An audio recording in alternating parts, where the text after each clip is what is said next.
You're listening to the WholeHog Football Podcast, sponsored by Bud Anderson Home Services, bringing you the latest news, position analysis, and more. Here's your hosts, Matt Jones and Scotty Bordelon.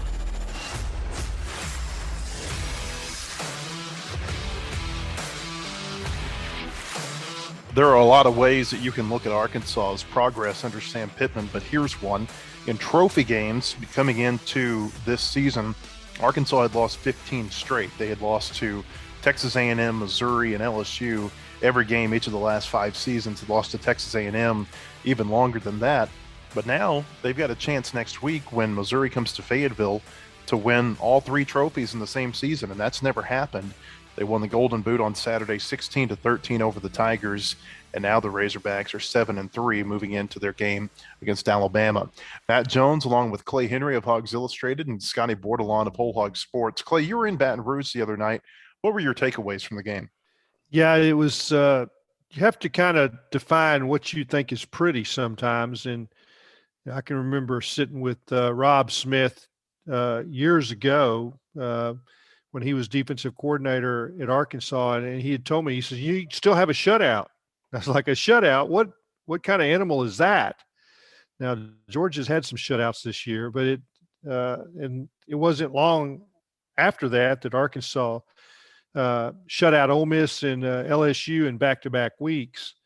But don't have to have a shutout to have a great defensive performance, and I think that's what it was really for both teams. And my takeaway is it's old school football. You win with defense and kicking game. And I think everybody gets the kicking game part, but it was also defense that eventually set up the offense with those turnovers. I think Sam Pittman hit it on the money, that it was ugly and beautiful and everything in between, but it was a lot, primarily it was pretty ugly. Like both offenses, struggled to maintain drives, and neither team was really good on third down whatsoever. And one of the things I've always, go back and look at all of KJ Jefferson's passes, and in previous weeks he's been pretty good, moving the chains through the air or with his feet on third down. And I think he accounted for all of Arkansas's third down conversions, if I'm not mistaken. He had a couple runs, and there was just one pass completed, I think, to Tyson Morris for like 9 yards on 3rd and 6. Other than that, Arkansas had to kind of get things done on 1st and 2nd down, which in the past has been a struggle, especially running the ball on 1st down in previous games. It was again the other night. And LSU really bottled up KJ for the most part in the run. And Dominic Johnson, he had to earn every single yard that he got. And it's a good thing that he runs so hard, or he wouldn't have gotten the 40-plus yards that he did. But Arkansas's defense was lights out, and Arkansas's linebackers were phenomenal. All of those guys finished with 10 or more tackles, and Bumper finished with 13, which put him at 100 for the year, 21 more than Hayden Henry, who's second on the team. And Bumper had a couple of tackles for loss. I thought Monterey Brown made some money the other night. I'm not sure that LSU completed a pass against him. I think he had a couple balls that he defended in the end zone, and obviously he picked one off. But in Miles Slusher, I think you're starting to see the growth from him.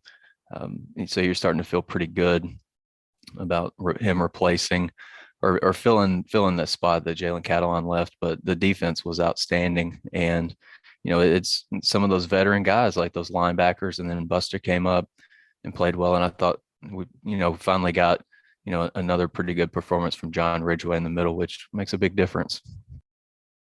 Clay, I wanted to go back to something you were talking about, and that's beauty of the football game being in the eye of the beholder. And it was really interesting to me to listen to Sam Pittman during his Monday news conference talk. And basically he posed this hypothetical. He said, I know a lot of people have called the win ugly. He said, but really the only ugly thing about the win was offense. He said the defense and the special teams played outstanding. And the hypothetical was this: would you rather have an ugly offensive game and win 16-13 like they did against LSU, or have a pretty offensive game and lose like they did in the Ole Miss game earlier this season, 52-51? That really stood out to me. Yeah, that's right, Matt. And, you'd love to have a, 33-0 game or a 17-0 game like those shutouts I mentioned, where you can, it's pretty clear. But it's what you kind of look at is that Arkansas has had 3 games decided by the last play of the game, and they've won 2 of those. That's pretty good. I mean, it's like, we go through a baseball season and we'll chart 1-run games, and if you're 2 or 3 games ahead of the opposition in those 1-run games, you're probably going to have a really good season, because there's going to be some other games that you won by decisive scores. But it's those end of game situations for a second year head coach. Remember, Sam Pittman, this is we're part of the way through his second season of being a Division I SEC head coach, and they've gotten it right 2 out of 3 times in end of game situations, including their first overtime this year. And I think that's how you measure a coach. And does he survive and advance in late game situations? And we tend to criticize the most for clock errors and bonehead calls, and he doesn't make those. He's shown that he has the capability of being a head coach in the SEC, which I think is the major news of the Sam Pittman era. They play hard, and he doesn't screw up the games. You can't discount beating LSU, even though LSU is they're not the LSU that we're used to this year. I know they're 4-5 coming into the game. They're 4-6 now. They're going to have to beat Louisiana Monroe and Texas A&M just to make a bowl game. Weird season for them. I think it's a weird season for any team when you announce that you're letting the coach go in the middle of the season, and then it gets even weirder whenever, in LSU's case, you let him stay on for the rest of the year, the way they've done with Ed Ogeron. I think in all other instances of a coach being fired this year, they're gone. There's an interim coach. And so it's a really unique situation at LSU. But I still don't think you can discount beating LSU because of the athletes that they have on the field. And defensively, they're playing really well right now. I mean, I don't know that you could ask for 2 better defensive performances than LSU's put together the last couple of weeks against Alabama and Arkansas. You earned that victory, and I think that's what you're saying, Matt. And it's still a victory in Baton Rouge and Tiger Stadium at night, and you had to come from behind. You were dominated by all rights in the first half, and somehow held tough, showed some grit, and came back. And I've seen a lot of teams just wilt in that same situation. Now it's I think that Scotty talked about KJ Jefferson. He was the best player on the field. They could not handle him in the critical situations, and he made plays when they were behind and when they came after him and they couldn't get him on the ground. I give KJ a lot of credit for his performances at Ole Miss and LSU in hostile environments. And you just think, well, he's still a young quarterback. And you can just remember how much criticism Bo Nix took for road losses. And there's not a tougher place to play than Death Valley at night. And for KJ to perform on that stage and not make the critical mistakes that get your team beat, even under pressure. And you saw Garrett Nussmeier throw it to Monteric Brown that cost them the game. So, I give KJ credit for being the best player on the field. Couldn't take advantage of Treylon Burks' probably having an advantage over the cornerback that covered him or the nickel. But it's still, KJ was the dude, in my opinion. And you should throw out your chest and be proud of that victory at LSU. It's really interesting watching LSU now because, given the coaching situation, you would think that a lot of those kids are just kind of, I don't know, maybe not giving, you would think that they would maybe not give 100% effort, but those kids are still playing really hard for Ed. And if you're an LSU fan, you just got to be just kind of kicking yourself. So why did it take this long for the coaching staff to decide, hey man, we've got all these supreme athletes on defense. I think we're just going to rush. We're going to rush more than the opposing team can, block. and, create a lot of havoc defensively. And that Arkansas kind of really struggled with that. And so that's 2 weeks in a row. LSU's opponents have not handled that particularly well. But getting back to Clay's point on KJ, he was really magician-like, I think, in the pocket when plays broke down, and he was awesome. Like just the wherewithal, and just he had the enough poise and composure, after he, eluded like 4 or 5 LSU defenders on the touchdown pass, to keep his eyes downfield and look for Dominic Johnson, who ran a wheel route. And I think there was a little bit of an underneath route near the Arkansas sideline that, maybe drew a couple LSU defenders, and Dominique was just all alone. KJ put that ball in the money, like I said, after getting by 4 or 5 guys. And I think LSU defenders and just defenders that Arkansas play in general are a little bit leery of making those full force contact hits on KJ. And that's 100% what you have to do to bring him to the ground. And when you don't do that, you give him, a second, third chance to make a play. He's going to burn you.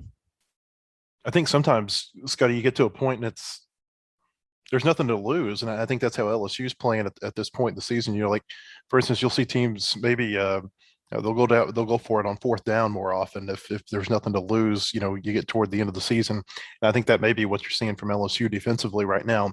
Let's talk about Cam Little and the job that he did the other night. I looked this up, and this is borrowing baseball terminology, but a walk-off win, a win when you score on the very last snap of the game. It's only happened 7 times since Arkansas joined the SEC. All of them have been in overtime games, which I guess is probably expected. There have been games where they score a last-second field goal, or maybe they make a last-second defensive stand, and those games are unique too. But just walk-off wins. These are the ones that have happened. Todd Latterette kicked a field goal at Mississippi State in overtime in 1996, Chris Balsero at Alabama in 2003. Remember in 2006, the double overtime game against Alabama where Jeremy Davis had the PAT, Alex Tejada in the Liberty Bowl against East Carolina. Brandon Allen and Austin Allen both had game-scoring runs against Ole Miss and TCU in 2015 and 2016. And then Cam Little. Clay, we talked about last week, games when Arkansas will score a touchdown late in the game. Those are all games that we remember really well. All those games that I just listed off, I think those are games that people remember. I think we're in a situation where we've got back-to-back games that people are going to remember quite well for a long time because Arkansas won. And there's a chance that this team's probably going to end up with, I'd say, maybe 8-9 wins this season. No question, Matt. And the end of game situations are huge. In the Ole Miss game, I don't think people will forget that because it was a near miss. I mean, you had a great comeback. You just can get the 2-point play. But this is a season that is really monumental because of really 4 victories. To beat Texas at home with that crowd, energize the state, and then to end the streak against Texas A&M. And Texas A&M was having some quarterback problems then, but they beat Alabama with that quarterback. So you have to put a check mark there as a monumental victory. And then the wins over Mississippi State and LSU with the way the games went down to the end and the celebrations and the emotion, that's going to be the tough part for Arkansas this week is that, and I thought this going into the game, didn't write it, but I thought that it might be tough for Arkansas to go play well at LSU because of the emotion, the celebration, getting bowl eligible, and all the things that went to that. That you're the favorite at LSU, and I don't remember the last time. Matt, you're the good one at remembering this kind of stuff. But when the last time Arkansas was a favorite at Baton Rouge, and then gone and win, it's incredible that they held together the way they did after such an emotional celebration after becoming bowl eligible. Might have been during the Curly Hallman or Jerry DiNardo years. It's been a long time for sure. Looking ahead now to Alabama this week. I mean, obviously that's going to be a tough game for the Razorbacks. I think you see this every year with Alabama. It seems like they just get better and better and stronger as the season goes along. And that's what I really see from this team. I know that they played LSU close, but you take that game and you kind of look at it a little bit differently because, both teams had 2 weeks to get up for it. It's a rivalry game. In every other game they've played since the Texas A&M game, I think they've looked really impressive, especially in the second half of those games. I know Tennessee was kind of close there for a half or so, but they pulled away in the second half and won. And this looks like a really good football team to me, Clay. Yeah, and Alabama's talent level is supreme, and they don't have as much experience, and they've been hit hard by the draft and graduation. And if you really analyze what they've got in their senior class, it's kind of the dregs. And, it's the guys that are still there. I'll kind of compare it to SEC baseball. If you look around, if you've got a senior at Arkansas's baseball team, well, it's really odd because it means that he wasn't drafted. And he's a holdover. He's a guy that was unwanted and came back for a senior year because the money wasn't there, or there was no money there. And the same thing applies for Alabama football. If you see seniors, it's very rare for them to have a great senior leader that returns. It has to be unusual circumstances, and they don't this year.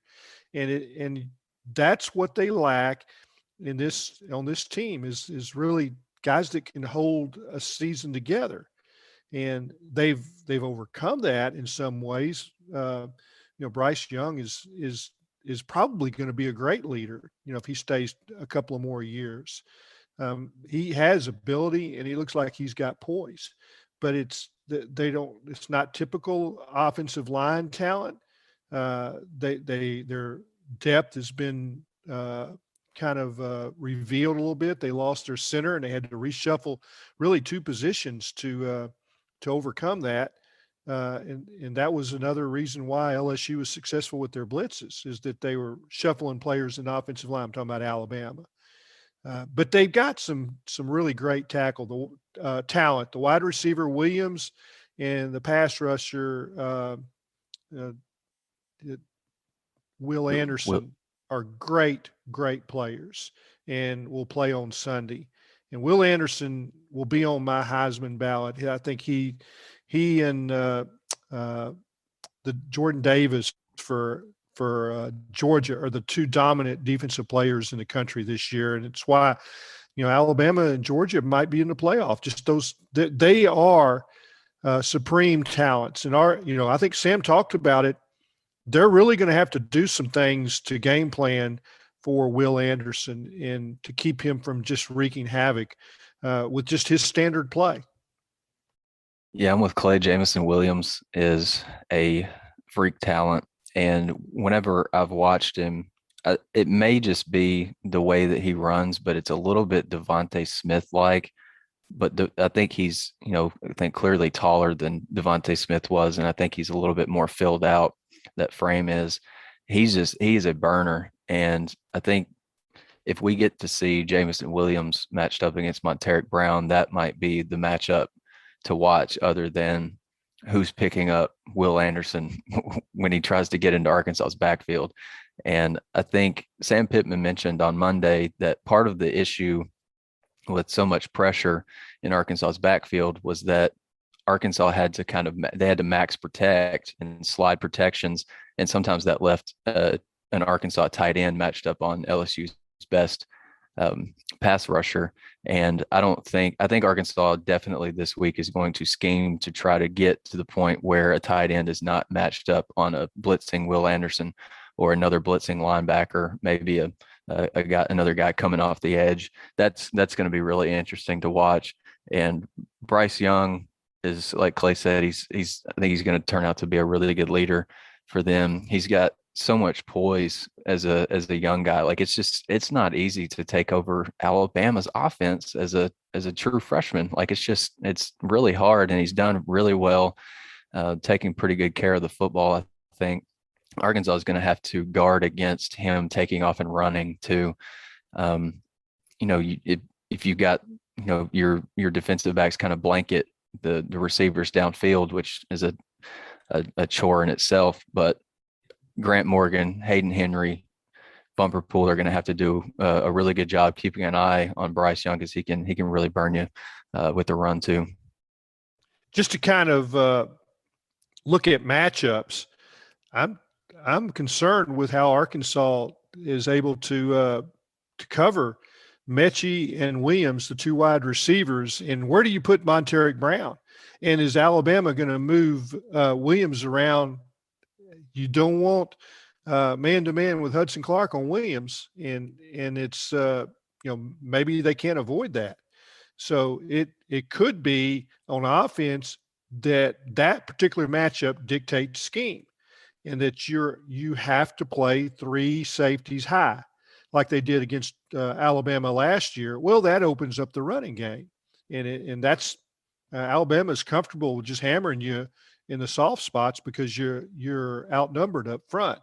But you don't have the cornerback play to really support that kind of a scheme. And that's where I think Arkansas fans have been frustrated. It's like, okay, we're playing this soft three-man front with three high safeties.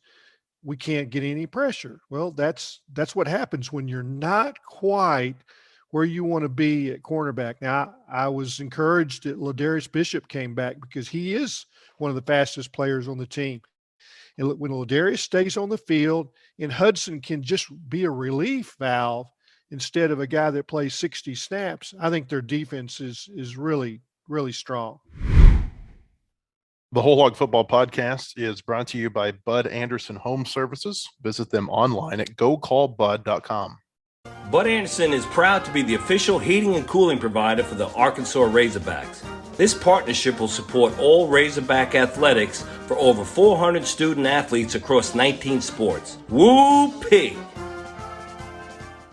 WholeHogSports.com has the largest, most experienced staff of reporters covering sports in Arkansas. Football, basketball, baseball, recruiting, and more. You'll find it at WholeHogSports.com. The website includes up-to-minute news, daily commentaries, and award-winning photography from the staffs of Hogs Illustrated and the Democrat Gazette. For subscriptions, call 1-800-757-6277. That's 1-800-757-6277. Or visit us online today. WholeHogSports.com. Want more coverage of your home team? Download the Whole Hog Sports Video on Demand app. Check out the Fan Zone and get up-to-the-minute videos, podcasts, and features on football, basketball, baseball, recruiting, and more. Search for Whole Hog Sports on Apple TV, Roku, and Amazon Fire at home. And take it with you on the go by downloading it for your mobile device in your app store. The Whole Hog Sports Video on Demand app. Get it today. Welcome back to the WholeHog Football Podcast. It's award season, and there were a couple of notes this week as it pertains to the Razorbacks and national awards. Grant Morgan on Tuesday was named a finalist for the Burlsworth Trophy. It's the second time that Morgan has been a finalist for that award. Of course, he was a finalist last year when Pittsburgh's offensive lineman Jimmy Morrissey won. And Traylon Burks is not among the 10 semifinalists for the Biletnikoff Award. And I think that surprised just about everyone in Arkansas that he wasn't a semifinalist for it. Maybe everyone around the SEC, to be honest with you. I think anybody who's watched Burks play this year will tell you that there just are not a lot of receivers that are much better for him. How do you explain that? I mean, I know that we're all Biletnikoff Award voters, and we all had him on our ballots, but how do you explain that he didn't make a semifinalist list for the best player at his position when there's a lot of people that believe he's going to be a first-round pick next year? Yeah, let's explain the different ways these selections go. And the Biletnikoff Award has structured itself to match the voting list of the Heisman Trophy. If you're a Heisman voter, you're most likely a Biletnikoff voter. There's some people that aren't Heisman voters that vote in Biletnikoff, but they've tried to have a large voting list that is regionally balanced, and I give them credit for that. But here's the problem with Heisman voters and Blitnikoff voters.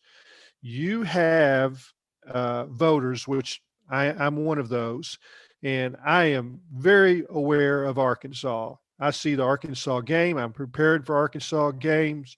I work afterwards, 3 hours. I have consumed Arkansas in a large quantity. So, but it puts a lot of pressure as a voter. How much other football have you seen that day? And how much can you gather from watching Sports Center or reading national reports to really know what's going on, to see all these wide receivers? I think it's almost impossible to do that.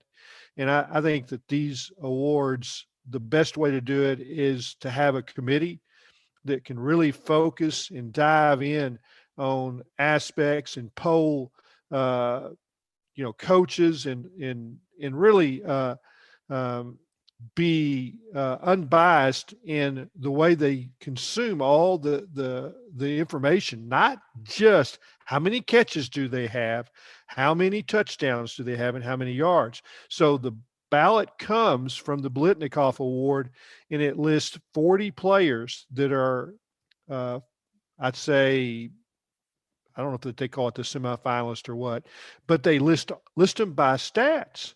Basically their watch list. It's basically their watch list. But they list everybody on their, and you can write in a candidate, but it lists them by receiving yards first to last. And if you look at the way the ballot turned out, and then you have a click screen to click first place, second place, all the way to 10. And I will guarantee you that people clicked and took those predominantly from that top 10 of receiving yards. It's, if you don't know anything else, that's what you go by. And I think the majority of the voters are just like me, that they haven't seen all these wide receivers in enough detail to really know who they're voting for. And it's just the nature of how they've decided to, and we're going to get to another award and we'll talk about a completely different way of doing it. Right, Matt? Yes, that is correct. Scotty, what are your thoughts on Blitnikoff here real quick? Yeah, I think Clay pretty much hit it on the money. The kid at Western Kentucky is having a phenomenal year. Like, he's over 100 receptions, I think maybe over 12 or 1,300 yards, 10 plus touchdowns. If you're busy covering your team, you're covering the team that, you're covering the game of the team that is on your beat all day.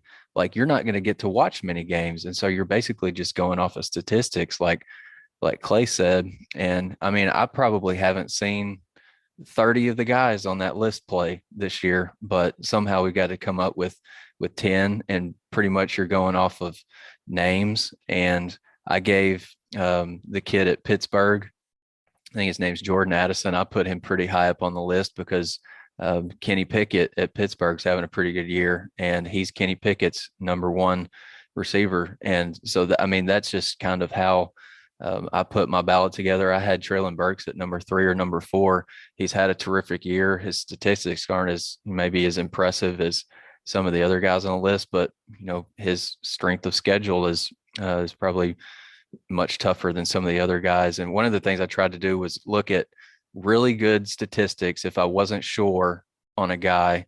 And on the far right column, they had, I think it was some strength of schedule metric. So you look at impressive stats against a tougher schedule, and that's kind of how I tried to put it together. I think there's something to be said for playing in marquee games, in marquee time slots, and Burks just hasn't had a lot of chances to do that. Let's just backtrack here for a minute before the ballots are due. They played LSU and Mississippi State on SEC Network for 2 straight weeks. Then there was a bye week. Before that, there was UAPB. Before that, there were 3 straight 11 a.m. games that they lost to Georgia, Ole Miss, and Auburn. It's really been since the Texas A&M game in late September when you've been able to see Burks stand out in a victory in a a marquee type time slot. And so I think that there's probably something to that as well, even though he had some good games. I mean, he had a great game against Ole Miss. I think he had a pretty good performance against Auburn. Obviously played well against UAPB, but nobody outside of Arkansas was watching that game. So I think it's a shame that he didn't make it, but he can wipe away his tears with all those dollar bills that he's going to make in the NFL draft, probably coming up in a few months. On Morgan and the Burlsworth Trophy, Clay, we were all surprised that he didn't win the award last year. We've talked about that on this podcast, but let's just talk real quick about the other finalists. It's him. It's Georgia quarterback Stetson Bennett. We've said a few times on this podcast that we think Bennett's probably the one to beat. And then kind of a player that I don't know much about is Troy linebacker Carlton Martial. That's the other finalist for the Burlsworth Trophy. And one quick note on the Burlsworth, Morgan is the third player who is a multi-time finalist for the Burlsworth Trophy. The others won the award. Baker Mayfield won it in 2015 and 16. And Mayfield, the year that he won the Heisman Trophy, won it, or he didn't win it in 2017, the year that he won the Heisman. It went to Luke Falk, who had been a runner-up to him the previous two seasons. And there was no doubt in anybody's mind that Mayfield was the best player who was formerly a walk-on in 2017. But I think they gave it to Falk because, well, we're not going to name him a finalist and not give it to him again. Maybe you get a situation like that with Morgan this year. Maybe he gets it because he didn't win it last year. I don't know. Yeah, Matt, you can, there's arguments about not giving a award based on a career, but I just read the Burlsworth bios on the players, and they talked about their careers. And they talked about Grant's career, and they talked about Carlton Martial's career, his 3-year numbers at Troy.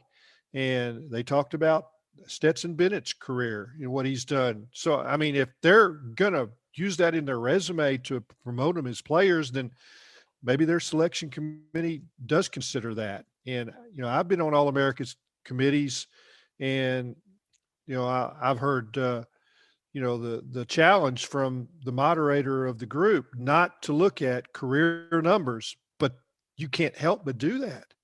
And I think that anybody that says that they don't consider that is probably a rare voter. Now let's look at I said I wanted to talk about the difference between the committees and the panels. So the Blitnikoff is 1,500, 1,600 voters. I'm not sure the number, but it's in that number, right, Matt? And then you look at the selection committee for the Burlsworth, and it's a national panel of former coaches and players. And it is not a vote of of a huge number, but it is where they can talk in a room and determine exactly how they want to weigh one guy versus the other. And it might be the right way to do it, but I think they made the wrong choice last year. We'll see. Maybe they correct their mistake from last year and Grant Morgan's the winner. And, kind of let's fix something that was not right. But it's tough to go against the number one team in the country's quarterback who's had a perfect season. I think Grant Morgan had a better 2020 than he's had 2021. I mean, his stats last year were phenomenal. He was an All-American last season, and yet some of his tackles have been taken away this year because of the superb play of the linebackers around him. I mean, Hayden Henry's having a great season. Scotty mentioned Bumper Pool earlier, mentioned that Bumper Pool had gone over 100 tackles. A few more notes on awards. Grant Morgan is also a finalist for the Campbell Trophy. That's also referred to as the academic Heisman. Basically, it goes to the best scholar athlete in college football.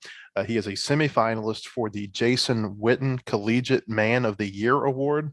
The Man of the Year Award goes to players based on a number of things, including leadership. I think that's a big consideration in that. And then I got a press release yesterday that Jordan Silver is one of 10 semifinalists for the Manley Award. I'm going to be honest, I've never heard of the Manley Award, but apparently it goes to the nation's best long snapper. And so Jordan Silver, the Razorback senior, is a semifinalist for that award. And then the SEC gives out weekly awards. Cam Little is the SEC Special Teams Player of the Week because he went 3 for 3 and kicked the 37-yard game winner against LSU. He's 6 for 7 now the last 2 weeks. We mentioned last week that Sam Pittman had mentioned there's a reason you give kickers scholarships, and I think the last 2 games are really a feather in his hat for that belief that he has in recruiting. Cam Little has been really, really big for the Razorbacks this season. You can point directly to him for 2 of their SEC wins.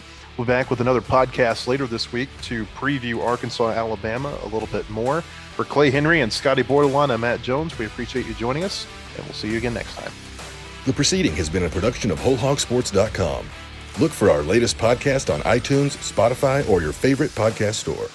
And visit us anytime at WholeHogSports.com for the latest news and commentary.